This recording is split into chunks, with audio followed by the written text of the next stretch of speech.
Bekobodliklar, ya'ni mana Bekobod shahar yo'llanmamiz oldi.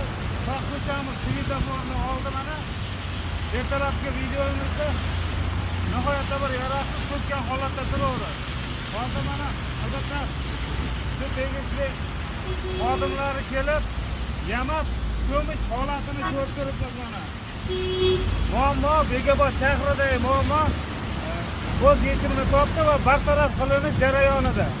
Ko'rib turganlaringizdek, mana bu yerda traktor ishlayapti. Traktor o'sha ya'ni bu yerdan to'pog'i shag'alni olib kelib, ko'myapti. Xudo xohlasa yaxshi preslangandan keyin shu chuqurimiz yamalgan holatini ham ko'ramiz.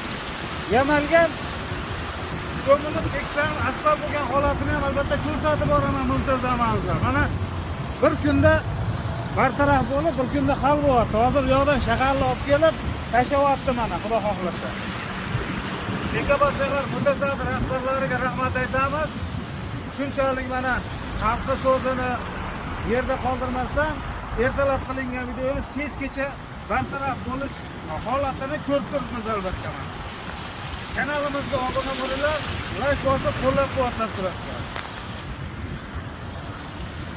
Turbani yer sathidan 2,5 metr pastlikdagi turbani yamab mana ko'mish holati. Bu yoqdan o'shoqdan turpoq olib kelib tashlayapti. Kommentariyada ko'p so'zlar yozilyapti.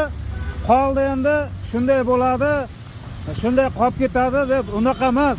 Bizni Bekobodimiz albatta legenda. Xudo xohlasa yoritilgan joy, kerak bo'lsa yoritilmagan yomon joylar ham sekin-sekin chiroyli bo'lib, yaxshi bo'lyapti xudo xohlasa. Mana ertalab qanaqa edi, hozir mana ko'rib turibmiz, bartaraf etilayotgan jarayonini ko'rib turibmiz. Qolib ketadi, bu yoq degan negativ gaplar kerak emas, bo'ladi xudo xohlasa. Nimaga bo'lmaygan? Mana bo'lyapti-ku. Mana ko'rib turganimizdek texnikalar qorga qaramasdan ishlayapti mana. Qorni qor, yomg'irni yomg'ir demasdan. Mana bahaybat texnikamiz shu shag'al tekish jarayonini ko'rib turibmiz azizlar.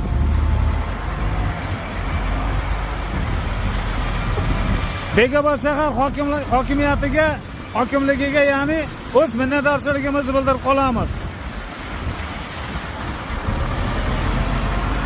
Rahmat hammaga, salomat bo'linglar.